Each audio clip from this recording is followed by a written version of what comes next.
The Korathian Empire stretched across 17 star systems, its might built on the backs of enslaved species and the terror of their war beasts. At the heart of their power lay the Void Dragons, massive creatures of living shadow and plasma that could tear apart entire fleets with their breath alone. For 3,000 years, no being had ever successfully tamed one. Captain Zexkar stood before the massive containment field, his 4 arms crossed in satisfaction. Inside the shimmering barrier, the largest void dragon ever captured writhed in fury. Its obsidian scales rippled with barely contained energy, and its eyes burned like twin stars. The creature was magnificent and terrifying, measuring nearly 200 meters from snout to tail. Another failure, announced Dr. Velthar, the Empire's chief xenobiologist. Behind him, medical drones carried away the twisted remains of the latest attempt at a dragon rider. The volunteer had been a decorated Korathian warrior, enhanced with the finest cybernetic implants and combat drugs. The dragon had incinerated him in seconds. Zexkar's mandibles clicked with amusement. That makes what, 300 attempts? Perhaps we should accept that some forces of nature cannot be conquered. The Emperor demands results, Velthar replied, his voice tight with worry. The rebellion grows stronger each day. They have new weapons, new tactics. We need the dragons in battle, not rotting in containment. The dragon's roar shook the entire facility, a sound that bypassed the ears and struck directly at the soul. Every species in the galaxy knew that sound. It was the voice of apex predation, of death-given form. Security guards, even the heavily augmented Korathian elite, stepped back unconsciously. In the observation deck above, Ambassador Krillnox of the Hegemony Council watched the proceedings with barely concealed disgust. The Korathians had invited representatives from allied species to witness what they claimed would be a breakthrough in dragon taming. Instead, they were watching another public execution. Barbaric, muttered Ambassador Yithra, her crystalline form refracting the harsh light of the containment field. Perhaps if they treated the creatures with respect instead of trying to break them. Respect? Zexkar's laughter was like breaking glass. These are weapons, not pets. You weak-minded species always confuse sentiment with strategy. The next volunteer stepped forward, a Thrakari mercenary whose species was known for their psychic abilities. His confidence was evident in his stride, but the dragon's reaction was immediate and violent. It lunged against the containment field, causing power fluctuations throughout the facility. "Wait," said a quiet voice from the corner of the observation deck. All heads turned to see a young human female, barely out of her teens by human standards. She had been so still and silent that most had forgotten she was there. Captain Zexkar's eyes narrowed. Humans were a recent addition to galactic civilization, their homeworld having been discovered and protected by the Korathian Empire only 50 years ago. They were considered useful for manual labor and little else. Soft, weak creatures without natural weapons or psychic abilities. Did the human speak? Zexkar asked with mock surprise. I wasn't aware your species had developed opinions on matters of warfare. The girl stepped forward, ignoring the insult. She was small even by human standards, with brown hair tied back simply and wearing the plain gray uniform of a junior research assistant. Her badge identified her as Maya Chen, assigned to the xenobiology department. With respect, Captain, Maya said, her voice steady despite the obvious danger. You're approaching this all wrong. The observation deck fell, silent except for the constant humming of the containment field and the dragon's low growls. Dr. Velthar looked mortified that his human assistant had spoken out of turn. Enlighten us. Little human, Zexkar said, his tone dripping with condescension. How would your primitive species handle a creature that has killed 300 of the galaxy's finest warriors? Maya walked to the observation window, pressing her small hand against the reinforced transparent aluminum. Below, the dragon's burning eyes fixed on her, and for a moment the creature's struggles ceased. You're trying to dominate it, she said simply. You're using fear, pain, drugs, and cybernetics to force submission. But look at its behavior patterns. This isn't a mindless beast, it's intelligent. It's angry because you're treating it like a slave. Zexkar's mandibles clicked rapidly, a sign of extreme agitation among his species. Are you suggesting we negotiate with a monster? I'm suggesting you're creating the monster, Maya replied, never taking her eyes off the dragon. Every species that has tried to tame it has used force. The dragon has learned to expect attack, so it attacks first. It's a survival response. Dr. Velthar finally found his voice. Assistant Chen, please return to your duties. You're embarrassing our department, but Maya didn't move. The dragon below had pressed itself against the containment field closest to her position, its massive head tilted as if listening. The sight was so unprecedented that even the guards stopped their routine patrols to stare. I've been studying the biologs from every attempt, Maya continued. The dragon's neural patterns show classic signs of trauma-induced hypervigilance. It's not inherently aggressive, it's afraid. Captain Zexkar's laugh was harsh and bitter. Afraid this creature could level a city. Power doesn't eliminate fear, Maya said quietly. Sometimes it makes it worse. Ambassador Krillnox leaned forward, intrigued despite himself. What are you proposing, human? Maya turned to face the assembled aliens, her expression serious but calm. Give me 10 minutes alone with the dragon. No weapons, no restraints, no backup plans. Just me and it with the containment field lowered. The observation deck erupted in shocked voices. Dr. Velthar stammered protests while security officers reached for their weapons. But Captain Zexkar held up a hand for silence, a cruel smile spreading across his features. Fascinating, he said. The human wishes to commit suicide for our entertainment. I see no reason to deny such a generous offer. Sir, I must protest, Dr. Velthar began. But Zexkar cut him off. The human made the request freely, the captain said. Who are we to deny her the right to prove her theories? Besides, when she fails, and she will fail, it will serve as an excellent example to other species about the folly of questioning Korathian methods. Maya nodded, accepting the terms. She made her way to the containment chamber's entrance, ignoring the whispered warnings and outright pleas from some of the more sympathetic observers. At the airlock, she paused and removed her shoes, placing them neatly beside the door. Curious, Ambassador Yithra observed. Why remove footwear? Human customs are often inexplicable, Zexkar replied dismissively, but his eyes never left the young woman.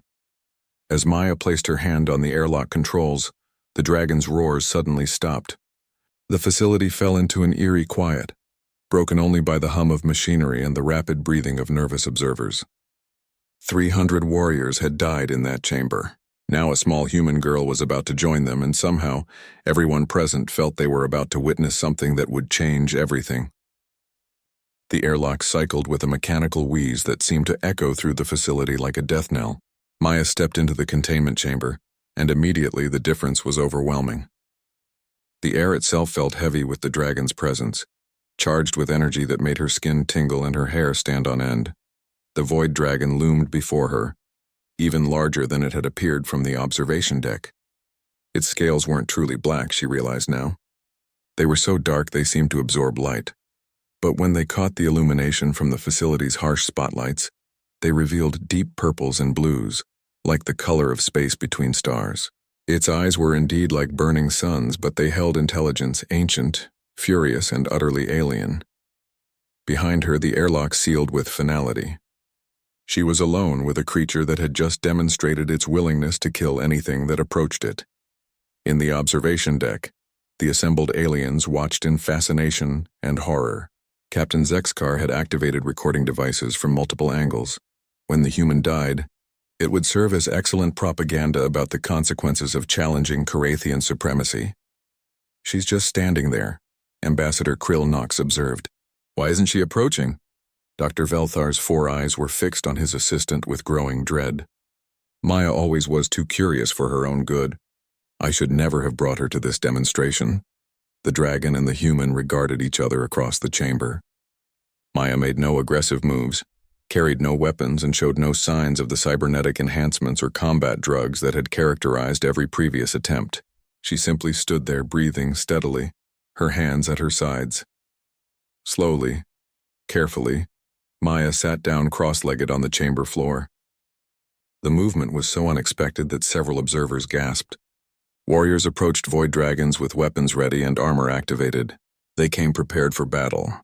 This human girl had just made herself more vulnerable. The dragon's massive head tilted, studying this strange behavior. Its eyes never left Maya, but the plasma that had been building around its maw began to dissipate. The creature took a tentative step forward, then stopped, clearly conflicted. Remarkable, breathed Ambassador Yithra. Look at its neural readings. The aggression patterns are actually decreasing, Captain Zexkar snarled. Meaningless fluctuations. The creature is simply deciding how to kill her. But Maya had noticed something that none of the previous attempts had recorded. The dragon's breathing was rapid and shallow, not the pattern of an apex predator preparing to strike, but of a creature in distress. Its massive claws dug furrows in the chamber floor, not from aggression, but from what appeared to be anxiety. She began to speak, her voice soft, but carrying clearly in the chamber's acoustic design. I know you can understand me. The linguistic analysis shows you comprehend multiple galactic languages. You've heard them all before, the threats, the demands, the promises of pain if you don't submit.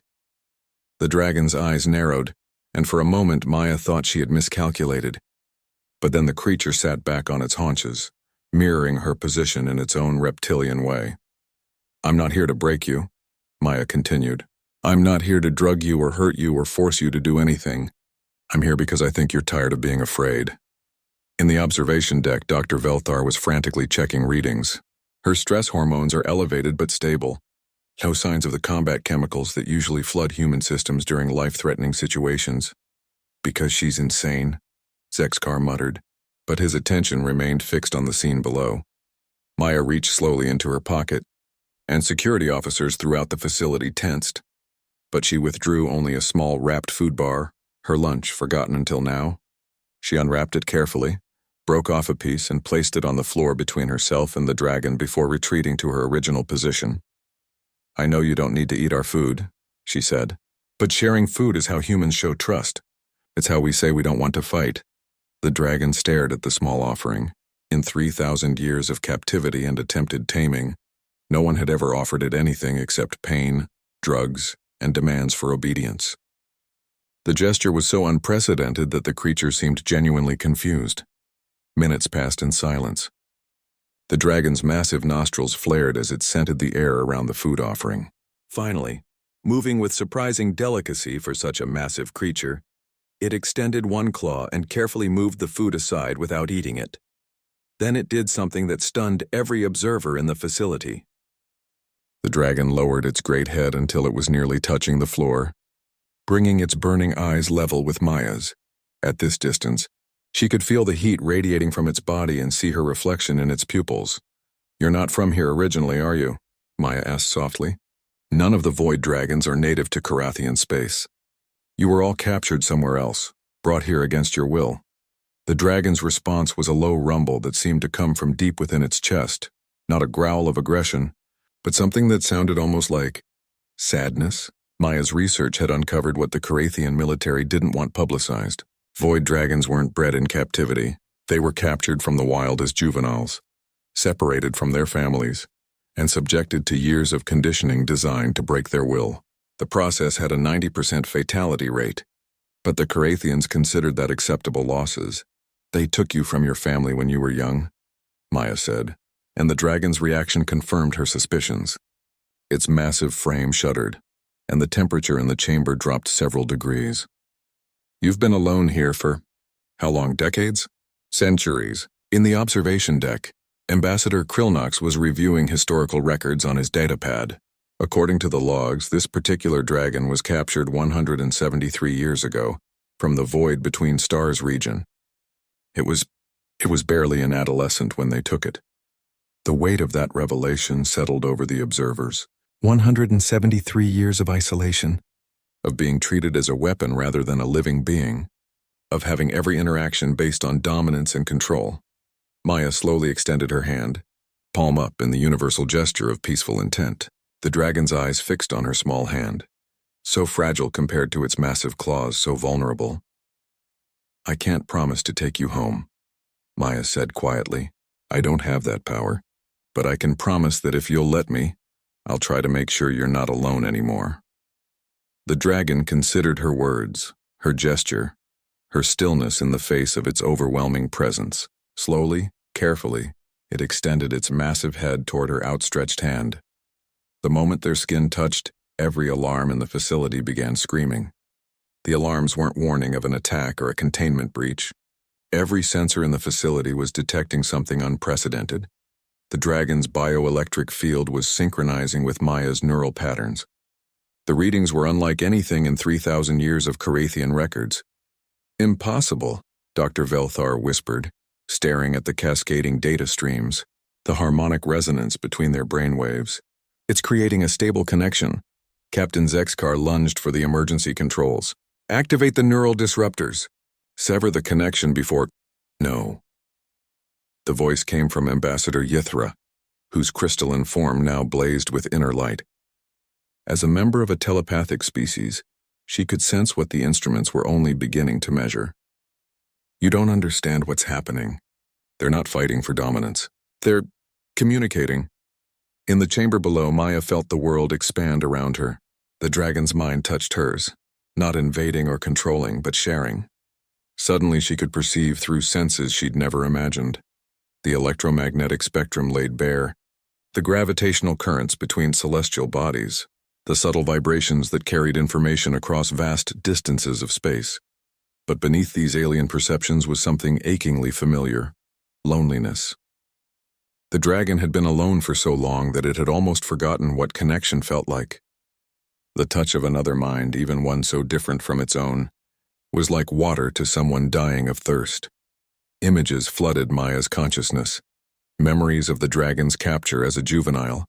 Torn from a family pod in the deep void between stars, she saw the torture disguised as training, the endless attempts to break its will, the centuries of isolation broken only by brief moments of violence when new tamers entered its domain. I see you, Maya whispered, tears streaming down her face. I see what they did to you. The dragon's response came not in words but in emotion, a wave of gratitude so pure and overwhelming that Maya nearly collapsed. How long had it been since someone had acknowledged its pain instead of trying to inflict more? Through their connection, Maya also sensed something else: the dragon's true nature. Void dragons weren't just apex predators.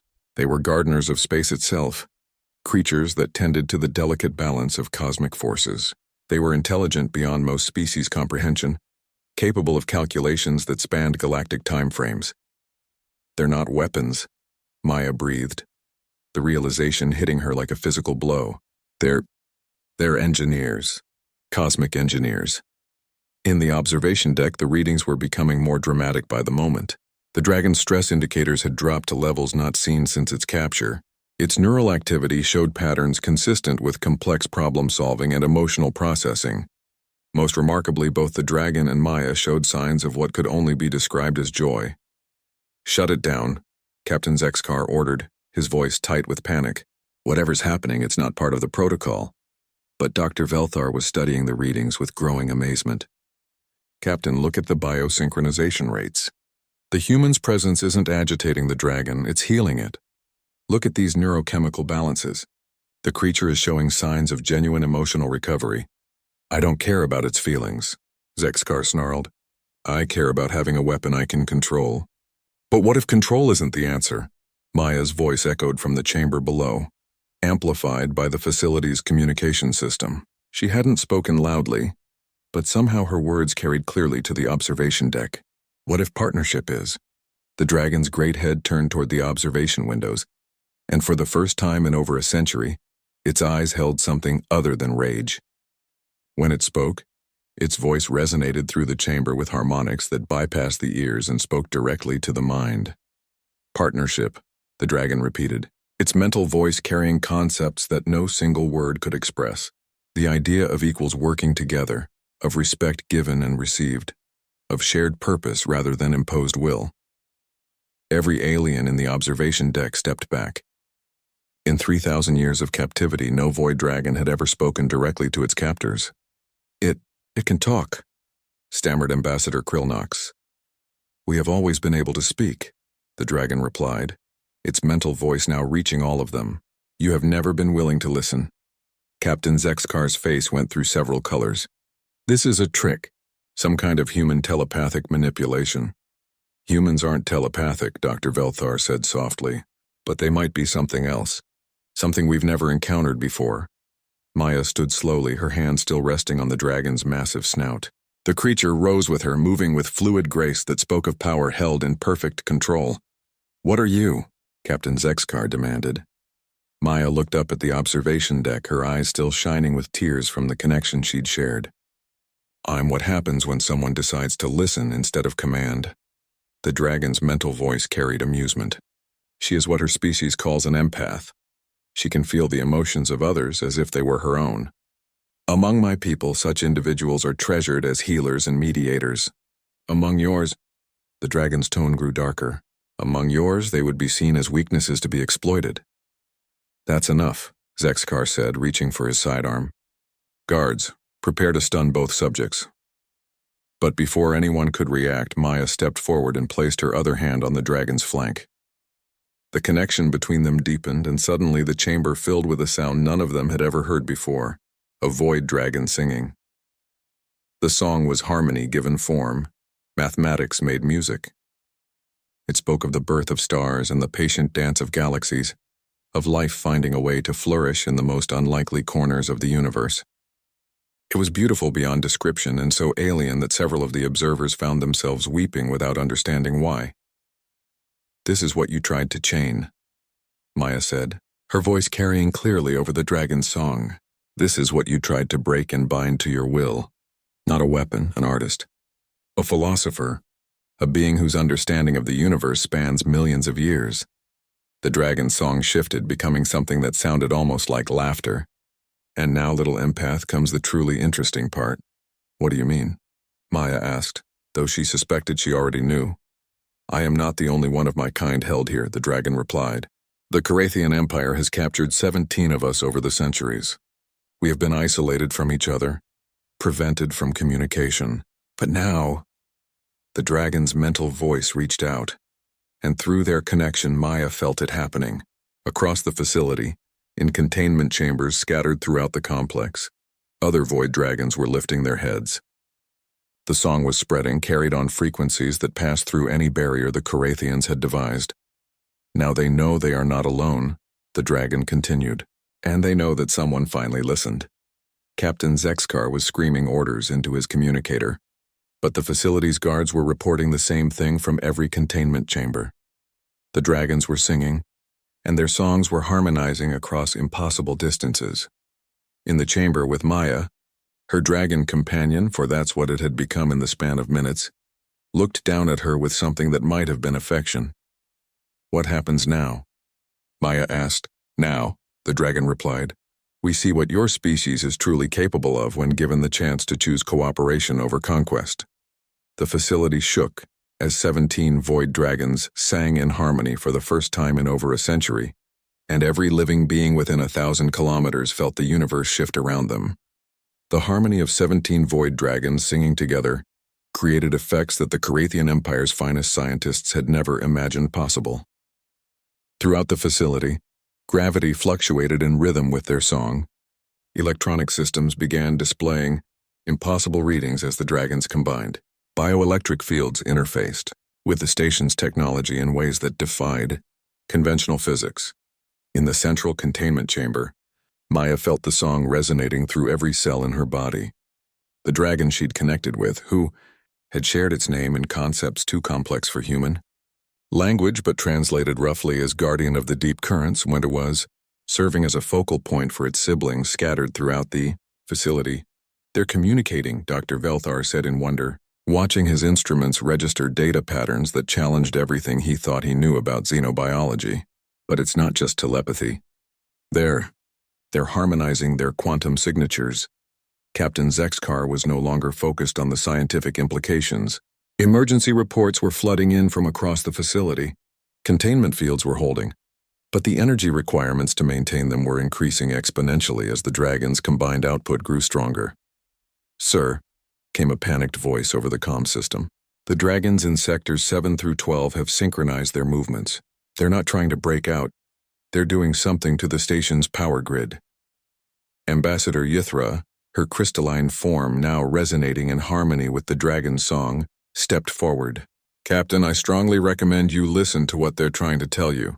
I don't negotiate with weapons. Zexkar snarled, but his voice carried a note of desperation. The situation was spiraling beyond his control. Maya, still connected to Guardian, felt a wave of gentle amusement from the dragon. He still thinks we are weapons, Guardian's mental voice carried to all present. Even now, when we demonstrate capabilities far beyond mere destruction, He cannot conceive of us as anything else. Then show them, Maya said softly. Show them what you really are.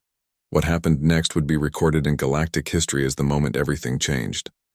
The 17 void dragons, working in perfect coordination despite being scattered across the facility, began to sing a different kind of song. This one reached beyond the station, beyond the planet, beyond the star system itself. On the observation deck, every screen simultaneously displayed the same impossible sight. The space around their system was lighting up with patterns of energy that formed a vast, three-dimensional mandala stretching across light years. The dragons weren't just singing. They were composing music from the fundamental forces of reality itself. Magnificent, breathed Ambassador Krillnox. They're using dark matter fluctuations as instruments. They're turning space-time into a symphony. Dr. Velthar's reading showed that the dragons were somehow manipulating gravitational waves, creating standing wave patterns that were beautiful beyond description. More importantly, the patterns were clearly artificial, a demonstration of intelligence and capability that dwarfed any known technology. This is what your empire sought to chain, Guardian said, its mental voice now reaching every conscious being in the system. We are not conquerors or destroyers. We are artists who paint with galaxies, musicians who compose with the birth and death of stars. We have watched civilizations rise and fall, and we have learned to create beauty from the chaos of existence. Through her connection with Guardian, Maya saw the true scope of Void Dragon civilization. They didn't build cities or fleets. They sculpted entire regions of space, creating stable zones where life could flourish. They were the gardeners of the cosmos, tending to the delicate balance that allowed matter to organize into complexity. But you destroyed our ships, Captain Zexkar protested weakly. You killed our soldiers. We defended ourselves against those who came to capture and enslave us, Guardian replied. Your empire has taken our young, separated them from their families, and tortured them in the name of creating weapons. What response did you expect? The truth hit the observation deck like a physical blow. Every alien present began to understand the magnitude of what the Carathian Empire had been doing. They hadn't been capturing dangerous beasts. They had been kidnapping the children of an ancient, peaceful civilization and trying to turn them into instruments of war. The rebellion, Ambassador Yithra said suddenly. The group's fighting against Carathian expansion. They've been trying to free captured dragons, haven't they? Guardian's mental voice carried deep sadness. Some of your own people have recognized the truth. They have fought to return our stolen young to their families. Your empire calls them terrorists and rebels. We call them heroes. Maya felt tears streaming down her face as she experienced Guardian's memories of those rescue attempts. Brave individuals from dozens of species, often giving their lives to free even a single dragon. The Empire had painted these rescue operations as attacks on legitimate military installations. How many of your people have been taken? Dr. Velthar asked quietly.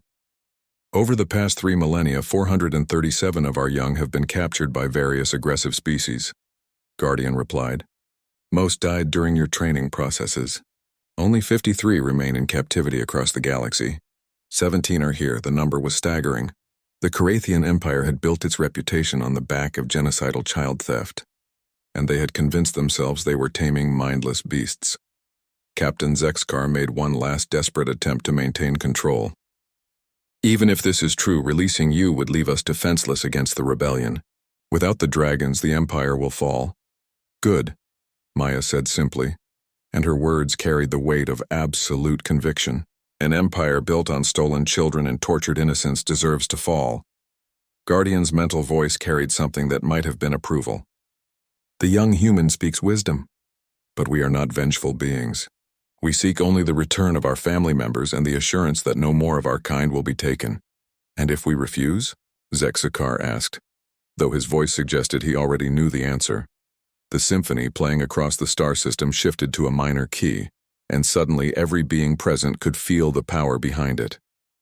The dragons weren't making threats, they were simply demonstrating that their patience, while vast, was not infinite. You cannot refuse, Guardian said gently.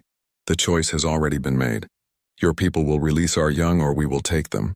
The only question now is whether this transition happens peacefully or if more blood must be shed.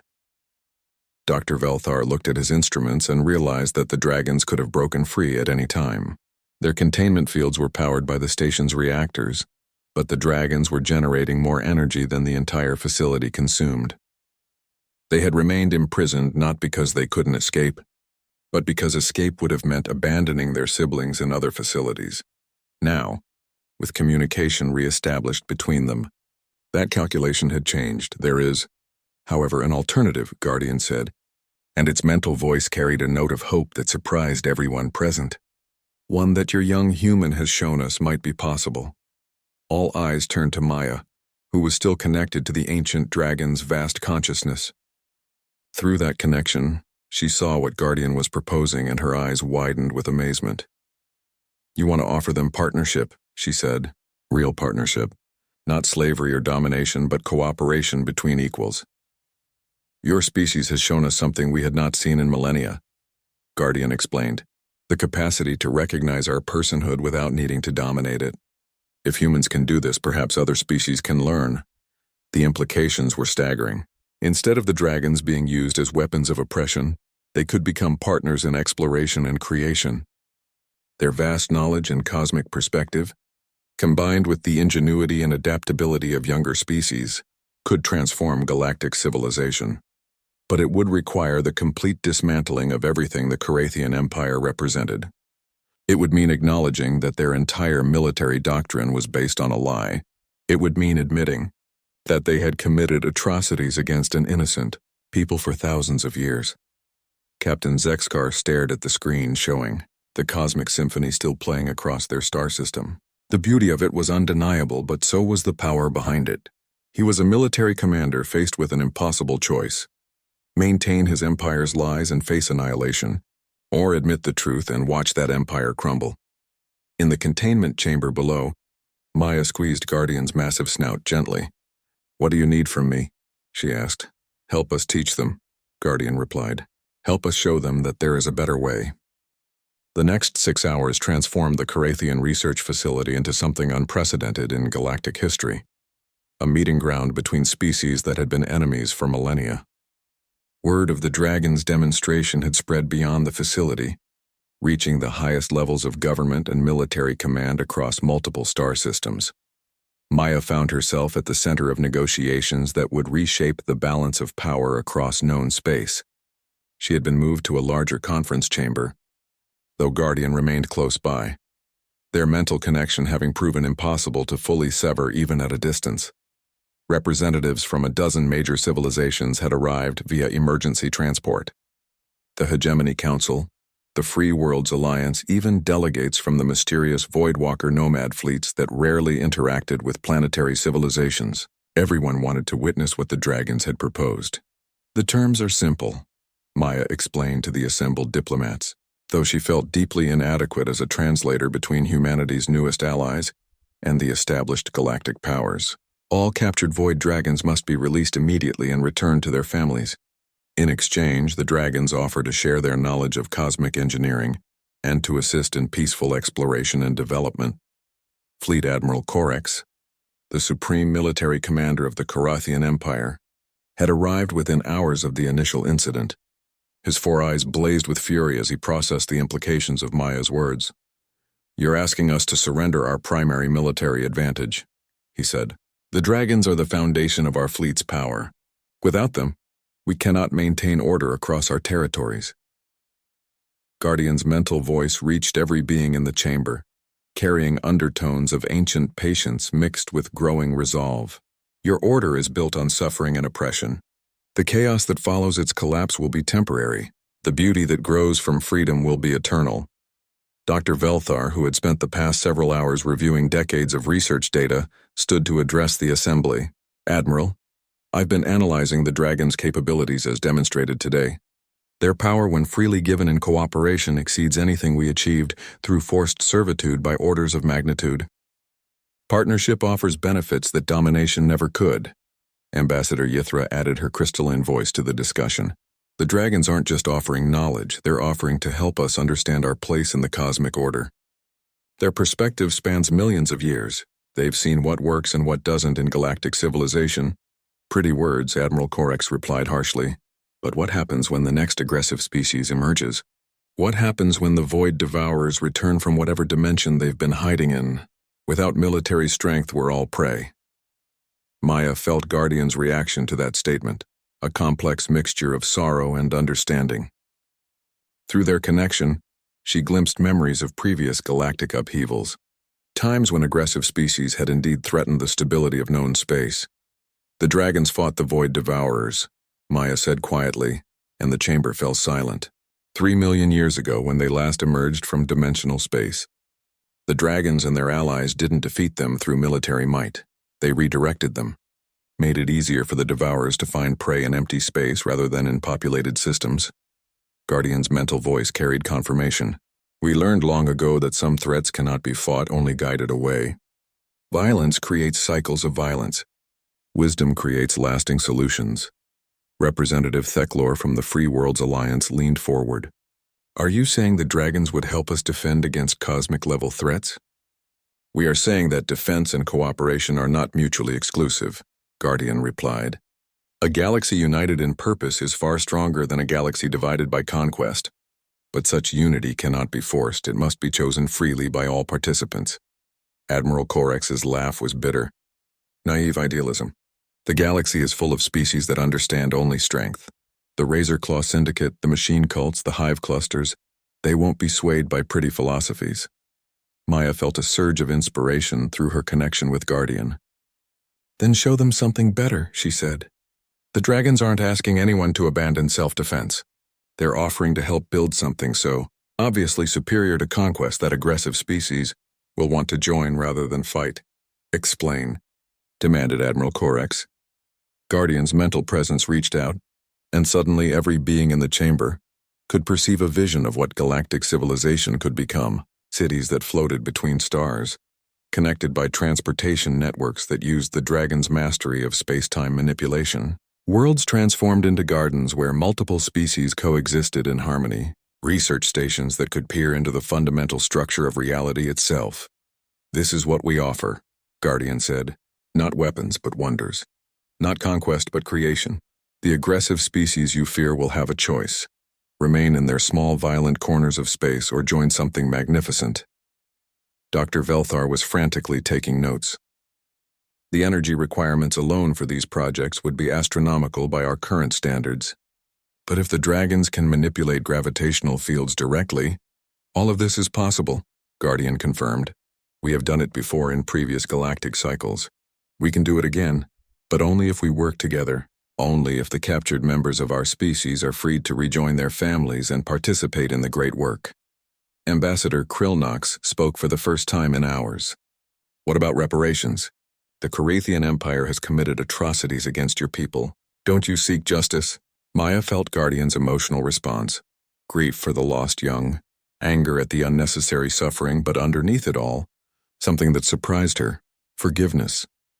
Justice would be ensuring this never happens again, Guardian replied. Revenge would be ensuring it happens to someone else. We choose justice. Fleet Admiral Corex was studying tactical displays on his personal datapad. Even if we agreed to these terms, implementation would be impossible. We have 17 dragons here, but our military doctrine assumes their use across dozens of star systems. The political upheaval alone would be catastrophic. The political upheaval is already here, Ambassador Yithra pointed out. The rebellion has gained momentum precisely because your oppressive policies have created more enemies than your dragons could handle. This offers a path to end the conflict without mutual destruction. Maya stood, feeling the weight of Guardian's vast consciousness supporting her. Admiral, you keep talking about maintaining control through fear. But look around this room. Look at the representatives here. They're not here because they're afraid of human military might. We don't have any. They're here because we showed the dragons respect, and the dragons responded with cooperation. She gestured toward the viewing screens, which still displayed the cosmic symphony the dragons had created. That demonstration of power was bigger than any military fleet, but it was used to create beauty, not destruction. Which approach do you think inspires more loyalty? Admiral Corex was silent for a long moment. When he finally spoke, his voice carried the weight of a military commander who had spent his career fighting an increasingly hopeless war. You're asking me to abandon everything I've built my life around, he said. You're asking me to admit that everything I've done in service to my empire has been wrong. Maya felt a surge of compassion. not just her own, but Guardian's as well. The ancient dragon understood the pain of having one's entire worldview challenged. "We're asking you to build something better," Maya said gently. "And we're offering to help." Guardian's mental voice reached Admiral Corex directly, carrying not judgment but understanding. "You are a warrior who has fought to protect your people. This does not change, but perhaps it is time to consider that the greatest protection comes not from inspiring fear in others, but from inspiring them to stand with you." Admiral Corex looked around the chamber at the assembled representatives, then at the screen showing the dragon's cosmic artistry, then finally at Maya, a young human who had achieved in minutes what his empire's finest warriors had failed to accomplish in millennia. "If we do this," he said slowly, "if we release the dragons and accept your terms, what guarantee do we have that you won't simply abandon us to our enemies?" Maya smiled, and through her connection with Guardian she felt the dragon's approval. "You have the word of someone who kept her promise to sit alone with a creature that had killed 300 warriors, just because she thought it needed a friend."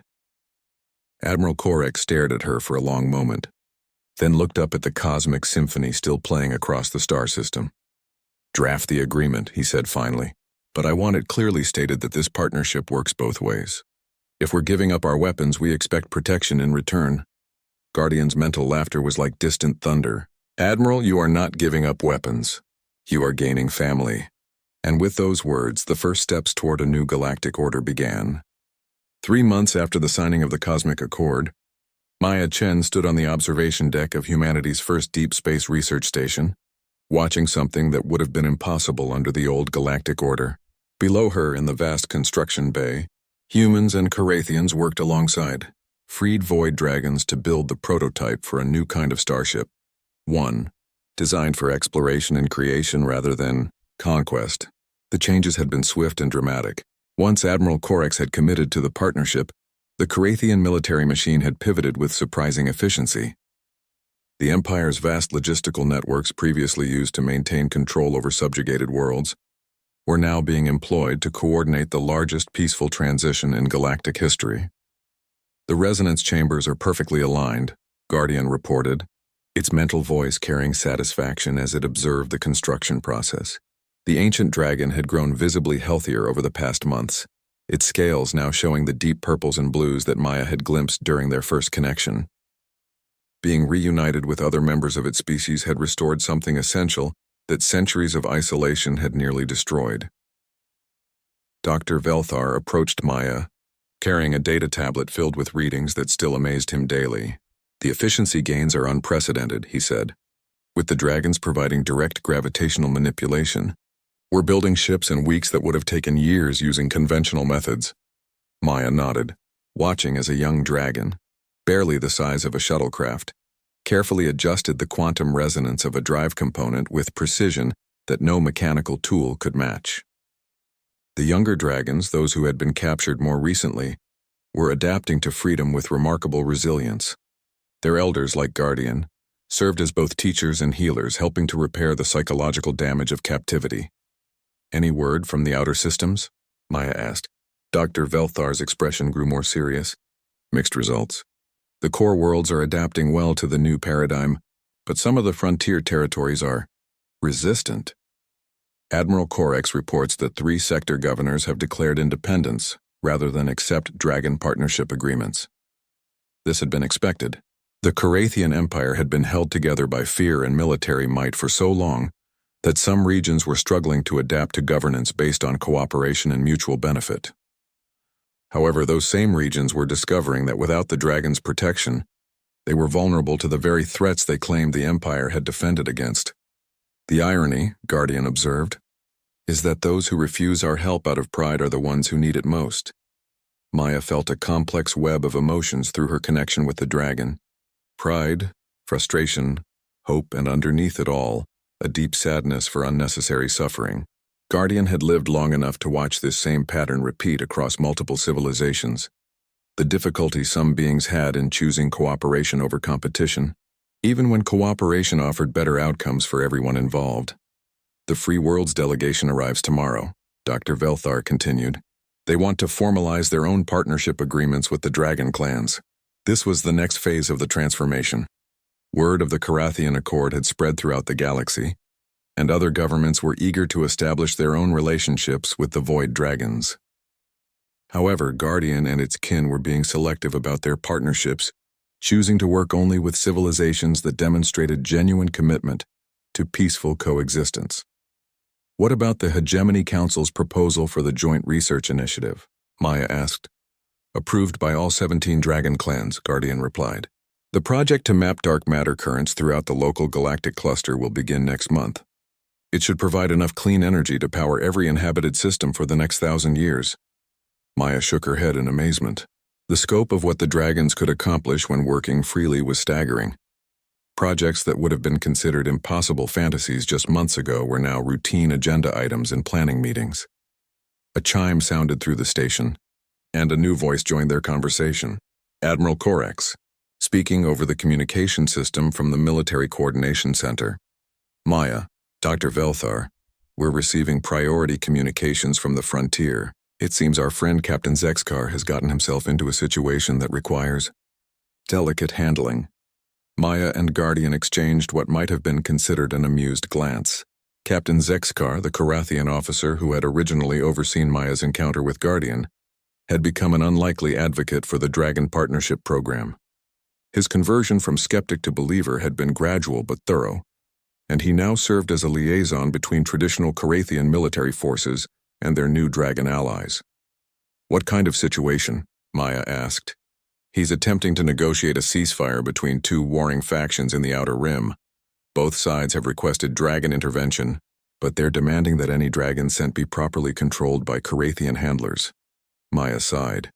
Even after 3 months of demonstrated success, some beings still couldn't grasp the fundamental change in how the dragons operated.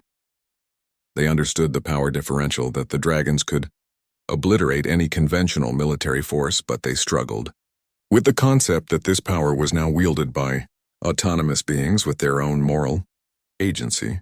Do they understand that the dragons can't be controlled by anyone? Dr. Velthar asked. Guardian's mental chuckle carried across the station. Captain Zexkar has been attempting to explain this for several hours. The factions are struggling with the concept. Maya felt a familiar sense of responsibility settling over her.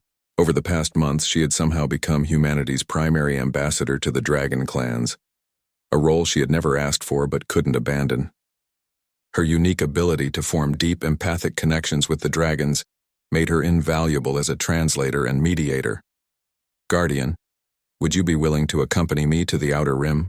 She asked. It sounds like Captain Zexkar could use some support. Always, Guardian replied without hesitation. But this may be an opportunity for your species to demonstrate its diplomatic capabilities to a broader audience. Maya understood what Guardian meant. The Cosmic Accord had been negotiated in crisis circumstances, with the dragons essentially holding all the leverage. The Outer Rim situation would be different. A chance for humans to prove they could facilitate cooperation between equals rather than simply mediating surrender negotiations. Dr. Velthar, prepare a diplomatic shuttle, Maya said, and send a message to Captain Zexkar that help is on the way.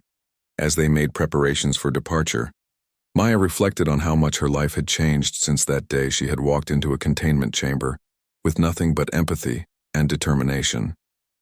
She was no longer a junior research assistant. She was now officially designated as Earth's Special Envoy for Interspecies Relations, a position that hadn't existed before she created the need for it. More importantly, she had become part of something larger than herself. Through her connection with Guardian and the other dragons, she could perceive the vast network of relationships and cooperation that was slowly spreading across the galaxy. Each successful partnership created ripple effects, inspiring other civilizations to seek similar arrangements. The Voidwalkers have requested a meeting, Guardian mentioned as they prepared to board the shuttle. They've been observing our progress with great interest. Maya's eyes widened. The Voidwalkers were among the oldest and most mysterious civilizations in the galaxy.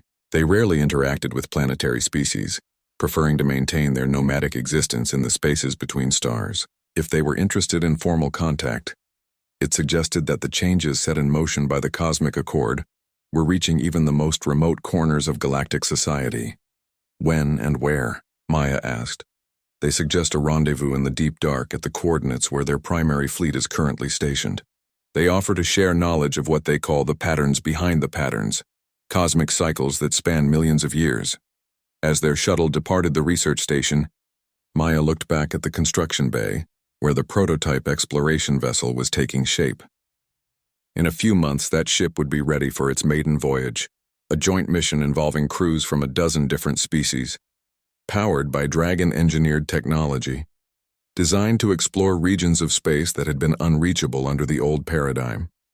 But first, they had to handle a more immediate challenge, convincing two warring factions that the key to their survival lay not in controlling power, but in earning the respect of those who wielded it. Ready for another impossible diplomatic mission? Maya asked Guardian as they settled in for the journey to the Outer Rim.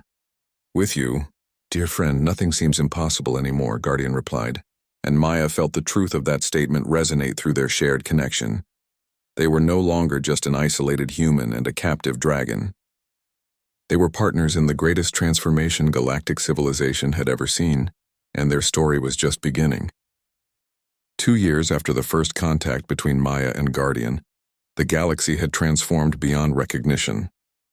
The Cosmic Accord had evolved from a desperate peace treaty into the foundation of a new interstellar civilization based on cooperation rather than conquest. Maya stood in the Grand Assembly of the Galactic Cooperative, a magnificent structure that existed partially in normal space and partially in the dimensional fold created by Dragon space-time manipulation.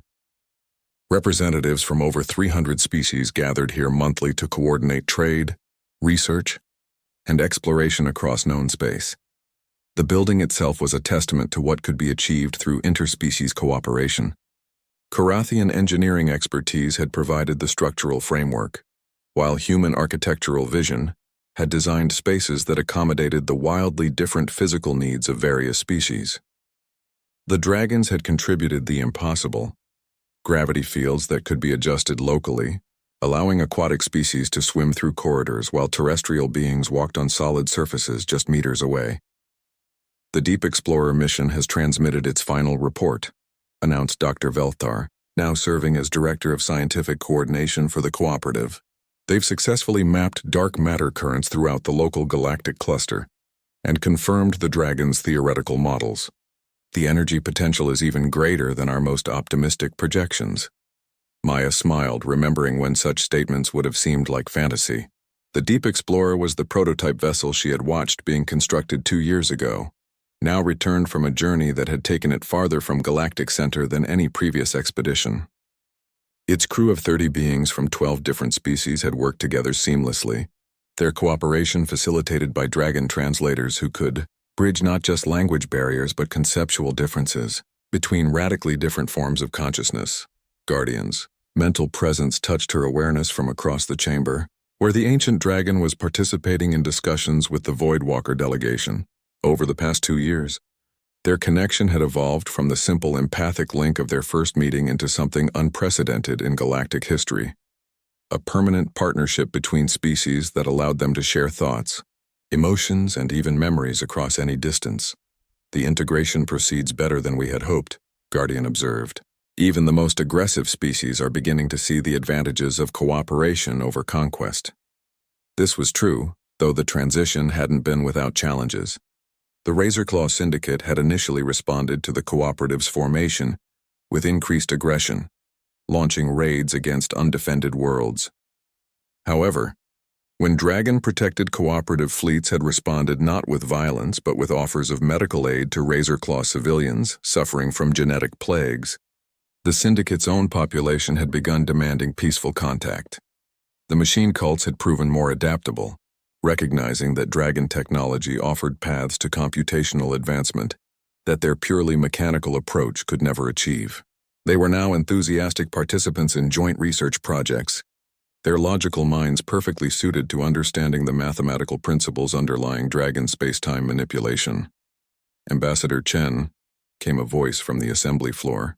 The Outer Rim Confederation has requested your presence at their sovereignty declaration ceremony next month. Maya nodded to the speaker, a crystalline being from one of the newer cooperative members. The Outer Rim situation had indeed been resolved, though not in the way anyone had expected.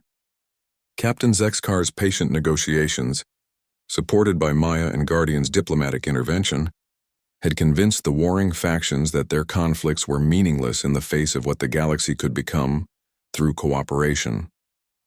The result had been the formation of the Outer Rim Confederation, a voluntary alliance of previously hostile systems that now served as a model for peaceful transition from conflict to cooperation. Captain Zexkar had been elected as their first chief coordinator, a role he approached with the same tactical brilliance he had once applied to warfare, but now directed toward building rather than destroying. The Voidwalker proposal has been approved by the Council of Clans, Guardian announced to the Assembly. We will begin construction of the Deep Dark Observatory next month. The facility will be staffed jointly by Voidwalker nomads, dragon engineers, and volunteer researchers from any cooperative member species. This project represented the culmination of 2 years of gradual contact with the galaxy's most mysterious civilization. The Voidwalkers had finally agreed to share their knowledge of cosmic cycles, but only on the condition that the observatory be built in the empty space between galaxies, far from any planetary influence. The technical challenges were immense, but the dragon's mastery of space-time manipulation made the impossible merely difficult. Maya felt a familiar tingle of excitement as she contemplated what they might discover. The Voidwalkers claimed to have records spanning tens of millions of years, documenting the rise and fall of galactic civilizations beyond count. Their knowledge could help the current cooperative avoid the mistakes that had destroyed previous attempts at galaxy-wide cooperation. There is one more matter, announced Admiral Corex, who now served as the cooperative's security coordinator. His role had evolved from commanding military forces to coordinating disaster relief and exploration security. We've received a long-range transmission from the Andromeda Contact Expedition. The chamber fell silent. The Andromeda mission had been launched 18 months ago, carrying a small crew in an experimental vessel powered by dragon-engineered faster-than-light technology. Their goal was to establish contact with potential civilizations in the nearby Andromeda galaxy, a journey that would have been impossible under any previous technological paradigm. The transmission confirms successful arrival and... Admiral Corex paused, his expression showing a mixture of amazement and concern. They report contact with indigenous civilizations that have already achieved galaxy-wide cooperation. The Andromedans are requesting formal diplomatic contact with our cooperative. The implications were staggering. If Andromeda had already achieved what their own galaxy was just beginning to build, it suggested that cooperative civilization was not only possible, but could be replicated on scales beyond imagination. Maya felt Guardian's emotional response through their connection, a complex mixture of validation, excitement, and deep satisfaction. For millions of years, the dragons had believed that cooperation was the natural evolutionary path for intelligent species, but they had never had proof that it could work on galactic scales. This changes everything, Dr. Velthar said quietly. If Andromeda has achieved stable galactic cooperation, they could teach us what we're still learning through trial and error. Maya stood to address the assembly, feeling the weight of history settling around her. 2 years ago, she had been a junior research assistant whose greatest ambition was to understand dragon behavior. Now she was about to help negotiate humanity's first contact with an entire galaxy of cooperative civilizations. I think, she said, her voice carrying clearly through the chamber's advanced acoustics, it's time to prepare for the next phase of our development. Guardian's mental laughter echoed in her consciousness. Ready for another impossible diplomatic mission? Maya smiled, remembering when Guardian had first asked her that question on their way to the Outer Rim crisis. The answer then had been the same as it was now. With you, dear friend, nothing seems impossible anymore. Around them, the Grand Assembly erupted in excited discussions as representatives from 300 species began planning for contact with an entire galaxy of potential partners. The transformation that had begun with a human girl's decision to show empathy to a captive dragon was about to expand beyond their wildest dreams. But at the heart of it all, the principle remained the same. Cooperation over conquest, understanding over domination, friendship over fear. Maya looked around the chamber at the impossible gathering of beings who had once been enemies, now working together toward a future none of them could have imagined alone. Through her connection with Guardian, She felt the vast network of partnerships and alliances that now spanned their galaxy, growing stronger each day as more species chose cooperation over conflict. The girl who had walked into a containment chamber with nothing but empathy and determination had become something she had never expected. Proof that sometimes the smallest acts of courage can change the universe. As the assembly continued its planning for intergalactic contact, Maya closed her eyes and reached out through her connection with Guardian to touch the vast consciousness of the dragon clans.